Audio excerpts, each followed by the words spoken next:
Hello hamsters, क्या आप कल्पना कर सकते हैं कि अगर आपने 10 साल पहले बिटकॉइन में केवल $4000 निवेश किए होते तो आज के बिटकॉइन की कीमतों के हिसाब से आप करोड़पति हो सकते थे। क्या मैंने आपका ध्यान आकर्षित किया?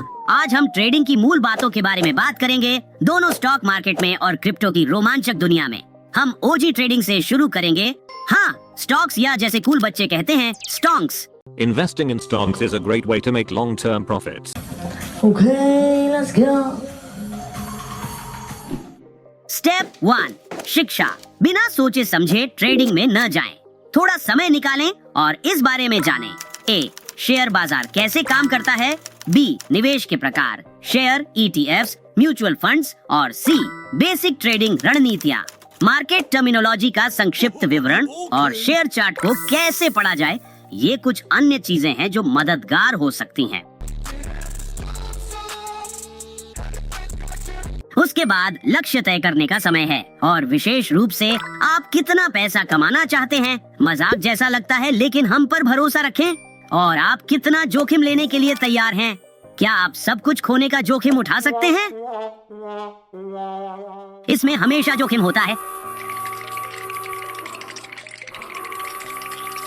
क्या आप सिर्फ जल्दी पैसा बनाने की कोशिश कर रहे हैं या आप समय लेकर और अपना पोर्टफोलियो बनाना चाहते हैं? इन सवालों के जवाब आपके खरीदने के चयन का आधार बनेंगे। अब तक तो ये बस प्री वर्क ही था। अब हम थोड़ी बारीकियों में जाते हैं। स्टेप 2, एक ब्रोकरेज खाता खोलें। और वो कैसे? एक प्रतिष्ठित ऑनलाइन ब्रोकर चुनें। फीस जैसी चीजों पर ध्यान दें। मनी सेंस के अनुसार आप 1% से अधिक नहीं चाहेंगे। शोध उपकरण, इसका उपयोग करना कितना आसान है। Can we continue? Can we continue? और क्या आपके फंसने पर कोई मदद के लिए उपलब्ध है? यदि आप नौसिखिया हैं, तो शैक्षिक संसाधन या सिमुलेटेड ट्रेडिंग वाले प्लेटफॉर्म का उपयोग करना अत्यधिक अनुशंसित है। Using a trading simulator is one of the best tools you can use to learn to trade, become a better trader, and avoid many of the problems traders develop. Step 3, trading plan बनाएं। चलिए आपके लेन then के फैसलों में एक छोटी सी रणनीति बनाते हैं। आप शायद फंडामेंटल या टेक्निकल एनालिसिस के बीच चुनाव करना चाहेंगे। एंट्री और एग्जिट पॉइंट्स सेट करेंगे, पोजीशन साइज तय करेंगे और जोखिम प्रबंधन के नियम स्थापित करेंगे, जैसे कि स्टॉप लॉस ऑर्डर है।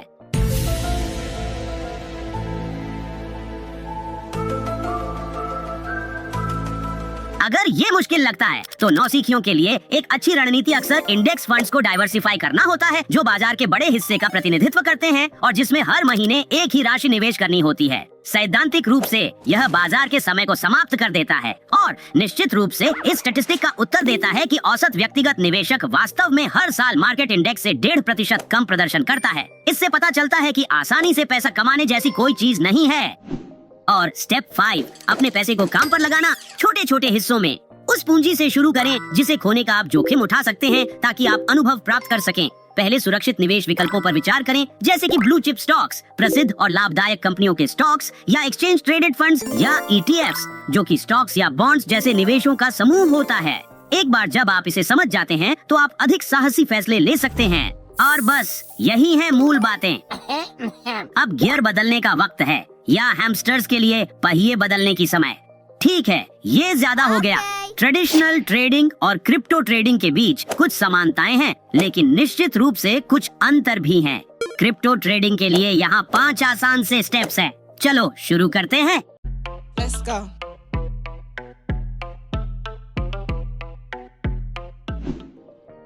पहला स्टेप, अपना क्रिप्टो एक्सचेंज खाता सेट करना। बिल्कुल जैसे आप अपना चैंपियन चुनते हैं, सही एक्सचेंज का चयन करना भी एक से अधिक कारकों पर निर्भर करता है। आपको इन चीजों पर ध्यान देना चाहिए कि वे कितने सिक्के ऑफर करते हैं, क्या उनके पास पर्याप्त लिक्विडिटी है और सर्विस फीस क्या हैं। फीस कभी कभी 0 से लेकर 0.075% तक लिस्ट की जाती है। यह इस पर निर्भर करता है कि आप कितना निवेश करना चाहते हैं। और बेशक प्लेटफॉर्म की वैधता क्या है, क्या यह विश्वसनीय है, क्या आप सत्यापन के लिए पर्याप्त जानकारी पा सकते हैं, क्या आपको उस प्लेटफॉर्म के पीछे की टीम के बारे में कोई जानकारी है, क्या वे अतिरिक्त सुरक्षा स्तरों का उपयोग करते हैं।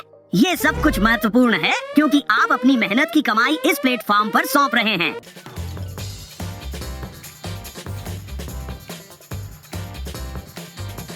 दूसरी बात जो आप सोच सकते हैं वो ये है कि आप अपने खाते को कैसे फंड कर सकते हैं। क्योंकि हम क्रिप्टो करेंसी की बात कर रहे हैं, आपके क्रिप्टो एक्सचेंज खाते में धनराशि डालने की सरलता भी एक भूमिका निभाती है।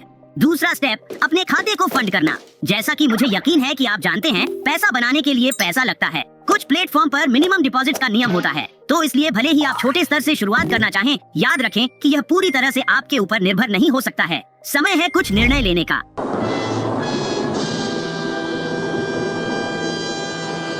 तीसरा स्टेप, अपनी क्रिप्टो करेंसी चुनना। बिटकॉइन से लेकर आल्ट कॉइन्स तक और मीम कॉइन्स तक यहाँ काफी विकल्प मौजूद हैं। इसके बदले में क्या? जोखिम। जितना मजेदार यह सुनाई देता है, बिटकॉइन में कम अस्थिरता है और यह कुछ नए सिक्कों की तुलना में ज्यादा स्थिर है। लेकिन जब हम क्रिप्टो की बात कर रहे हैं तो ट्रेडिशनल फाइनेंशियल एसेट्स की तुलना में किसी भी एसेट के लिए अस्थिरता अभी भी काफी ज्यादा है। जैसा कि मैंने बताया, बिटकॉइन और साथ ही अन्य स्थापित अल्ट कॉइन्स में कम अस्थिरता हो सकती है, लेकिन मीम कॉइन्स का मूल्य प्रतिदिन 50% या उससे अधिक भी उतार चढ़ाव कर सकता है। बस याद रखें कि अधिक इनाम के साथ अधिक जोखिम भी होता है।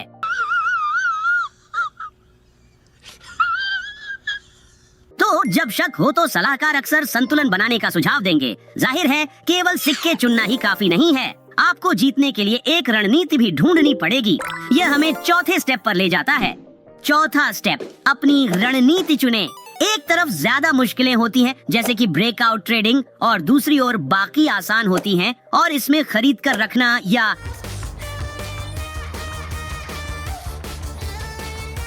HODL रणनीति शामिल होती है। आप कम कीमत पर खरीद कर अधिक कीमत पर बेचने की रणनीति चुन सकते हैं, या आप संपत्तियां खरीद सकते हैं और उन्हें तब तक रख सकते हैं जब तक कि वे अपने सर्वकालिक उच्चतम स्तर तक न पहुंच जाएं, भले ही इसमें वर्षों का समय लगे। एक बार जब आपने अपनी रणनीति चुन ली तो अपने ट्रेडों को निष्पादित करने का समय होता है।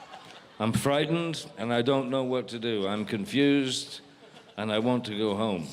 मान लीजिए कि आपके पास ट्रेडिंग करने का एक नेचुरल गिफ्ट है या कुछ बिगिनर्स लक और आप लाभ कमाना शुरू कर देते हैं। अब क्या? क्रिप्टो में एक और स्टेप है और वह है अपने संपत्तियों को स्टोर करना। पांचवा स्टेप, स्टोरेज। जब क्रिप्टो उद्योग की बात आती है तो अपने संपत्तियों को कहां स्टोर करना है, ये एक बहुत ही महत्वपूर्ण प्रश्न है। आप अपनी संपत्तियों को सुरक्षित करना चाहते हैं?